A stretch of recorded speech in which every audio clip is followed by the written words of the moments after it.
Welcome back to another Zero Context Patreon Stark, advertising my Patreon content one out of context theater moment at a time. I spent most of the month on Poughkeepsie, then I jumped into the start of Queen of Nothing, the final book in the Folk of the Air series. Kyle looked pained. Livia, you've got it all together. You literally spent an entire night trying to help her track down her missing homeless boyfriend because he's homeless and mentally ill. That 100% screams, I have my life together. Said nobody. Quite literally. Rick's a beater. He likes it. When I first got here, he beat all the kids. I told him I wanted to take it for everybody. Beckett had shrugged like he'd just eaten the last cookie. I'm a big fucking bastard. I can handle it. What about letting your social worker know? Blake countered, and Beckett shook his head. No, she's cool as hell and all, but I have to get through this on my own. I have this worked out. I have a plan. Don't worry about me. I got this.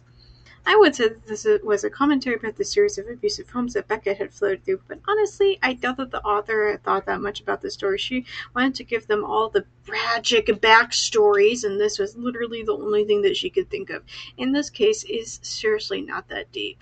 In the sanctity of this place, the center of his purpose, Kyle was everywhere he looked. He almost laughed when he remembered how he'd questioned Livia's devotion to Blake after knowing him such a short amount of time, but he couldn't make a sound. Even a week with Kyle would feel like forever. Cole looked over at the two pews where they'd stood when he first saw her.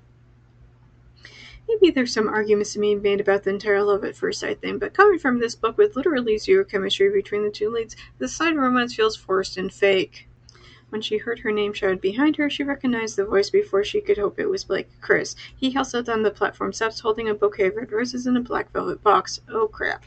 Livia, I'm glad I caught you. Hey, he stepped into her personal space, breathing hard, and gave her cheek a kiss as she tried to dodge. Whoa, you're looking above average today, he noted, appraising Kyle's makeup job. I just wanted to let you know I miss you. I miss us. He stepped up and closer.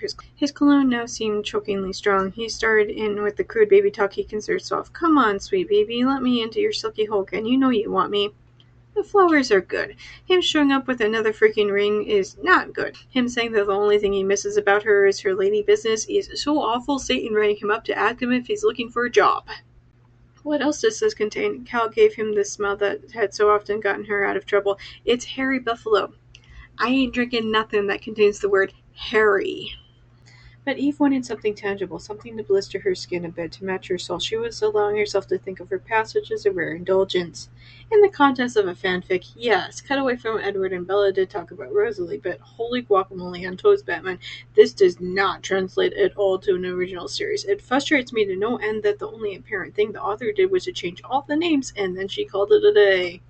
Beckett put his arms behind his head like a prisoner of war. Eve threw her knife against the wall where it stuck into the plaster. Here was where she was supposed to deliver her speech, the speech she'd recited so often in her head. She'd run through it over and over while running punishing miles. She delivered it after hours on the shooting range. She gasped it at the rear mirror of her car after Taekwondo. Beckett Taylor, you killed my hopes and dreams. Now I'll kill you and everyone you care about. You'll leave this earth as empty as I am now. I like to remind everybody that this manhunt Eve was on was spurred on by nothing more than the police speculating. They themselves openly told her that they had no proof of any of this. My family was collateral damage in the drive-by you ordered. I'd also like to highlight this. Beckett wasn't the one in the other car. He's simply the person behind the scenes. Like, yes, organized street crime is a huge problem, and yes, the cops would love to get these guys off the streets, but I still stand by what I said above. All of this is nothing but speculation. Sensing movement, Livia glanced in the rearview mirror. A slow-moving posse of women headed into the church. Livia gritted her teeth and saw that the church door stood open. Oh no, the ladies from next door are headed into the church where Cole and Kylie are. What should I do? Honestly, let them learn the lesson. Do not make the beast with two backs in the middle of a church. You would think that should be obvious, but then again, everybody in the story has negative IQ, so maybe it's a lesson that they actually do need. Not one to miss an opportunity, Chris had kept the beast in reverse and backed up. He had to do an embarrassingly slow 5-point turn to get the massive vehicle free of the confining cars. The dude drives an F-250, and he unironically calls it the Beast. Every single thing about that is embarrassing. The only thing missing from this is mentioning that he also has truck nuts. If you don't know what that is, for the love of your sanity, do not Google it. Craig needed to meet with his contact again. Who the fuck are you? Get back to the fucking plot, jerkwad. When the housing market heated up, he dusted off his real estate license and began flipping homes in his spare time. He became an expert in mirage. He could paint over the flaws in a house and hire his shady inspector to whitewash over shoddy repairs. At his disposal was a group of contractors who did exactly what he said and collected their money. End of story. He worked hard to cultivate a crew that had no concern about whether their creations would stand the test of time. I don't care about any of this. Please get back to literally any of the 4 different plots that are currently going on. Do not chuck a new character and plot out as in bloody chapter 28. Blake's not a nightmare. I love him, Dad. I love him. Let's keep that straight.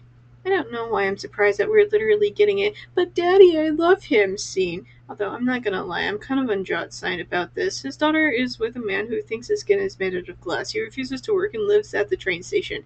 I don't care how hot he is or how nice.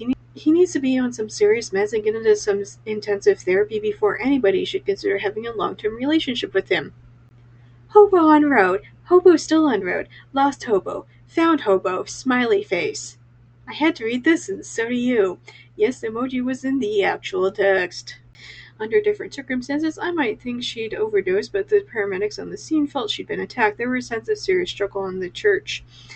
What kind of terrible doctor are you? Can't even tell the difference between OD party girl and victim of a mugging. This dude has malpractice lawsuit written all over him. The Florentine had an aide wheel her to the church and found your daughter. She said there were multiple across the police were not taken seriously. This entire case is screaming multi-million-dollar lawsuit written all over it. Not only did the doctor completely disregard obvious signs of physical trauma, but the 911 operator dismissed and seemed to have hung up on the old lady who called from inside of a church.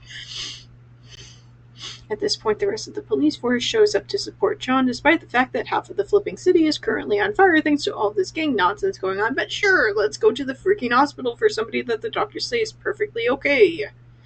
Does Blake have any allergies? The sun, Livia stopped herself from saying out loud, but we're fixing that. We're fixing that. She means to frickin' penicillin or latex, moron. I also wouldn't classify it as a sun allergy. It's more like his mental illness has decided that the sun is his enemy. Eve broke the awkward silence. Blake, my dad wants to tell you we're cousins. Well, we're like half cousins or whatever. You get a family connection, and you get a family connection. You're all getting family connections to Blake. Honestly, this is yet another example of it only worked when it was a Twilight fanfic, but in here, it's absolutely insane. Dr. Lavender had worked hard on her behalf. After Livia explained about Blake's injury and the precariousness of his situation, Dr. Lavender had contacted Livia's professors and requested lenience for her absence and a generous opportunity to make up her work after the semester's end. Ah, yes. Literally the only named teacher that we saw, and she isn't even Livia's professor. Livia herself couldn't even be bothered to actually email her professors herself. She had to ask this kind of random third party to do it. Blake's doing great. He was in the sun for hours today. Beckett, he asked Livia to marry him. Ah, yes. Exactly what the people who came here for the Blake-Livia romance went to see. Second-hand info about the fate of the main characters. Ugh.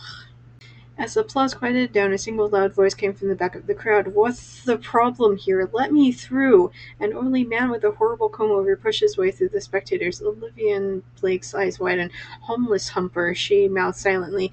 This is ridiculous. Blocking a whole platform for this carrying on is disgusting. He scanned the crowd with his beady eyes. When he finally spotted Blake and Olivia, he was shocked as they were. He opened his mouth to speak, but seemed to think better of it when he noticed a group of police officers rising to their feet. John held out his badge. Is there a problem, sir? We have a permit to be here. A panicked, slippery look engulfed the man's face. I was talking on my phone, not to you people. John looked the man up and down. Do you realize you're not actually holding a phone right now? The man looked at his empty hands, and he took off running up the stairs, almost toppling a bank of candles. Even if you remove the homeless man aspect of the story, a man crashing a wedding simply because he can't read the fucking room? He's functionally blind? That's so goddamn embarrassing. I keep my head down, as I probably should have done in the first place, and if I curse Croydon, then I have to curse myself too, for being the fool who walked right into the trap he set for me. If she was intelligent, we wouldn't have a story. Think about that for a while, would you? Where the entire plot of a whole series hinges on how freaking moronic that the main character is. Your High King is to be dethroned before the next full moon. How do you like those apples? I mean, he used Jude's naivety and trust to play her like a dollar store kazoo. How do I like those apples? I like them immensely, thank you kindly. Locke is dead, she blurts out. Freaking good! Now get the F out! Taryn takes a breath as if steeling herself. He's dead because I killed him. Excuse me, I need to go laugh harder. Literally everybody told her not to trust him, that marrying him was a mistake. If in turn seemed to acknowledge that Locke was out of control and begged Jude to help her rein him in before they got married. I don't know what she was expecting. After a few more pleasantries, Lady Nor and Lord Jorrel usher us to the table. Lady Nor leads Queen Surin by her bridle. I learned about that anime with the horse girls the other day, and, that's literally the only thing that I'm thinking about here. That and half horse, half man. There is a prophecy that he would make a poor king. It hangs over his head, but he believes he can charm his way free of fate. No, the prophecy said that Cardan would end the throne, not that he would be a shitty king. I literally went back to see the exact wording because it's often important in prophecies. He will be the destruction of the crown and the ruination of the throne. Only out of his spilt blood can a great ruler rise, but not before what I have told you comes to pass. I'm pretty sure that what's going to happen is that Madoc will destroy the kingdom in his self-absorbed quest.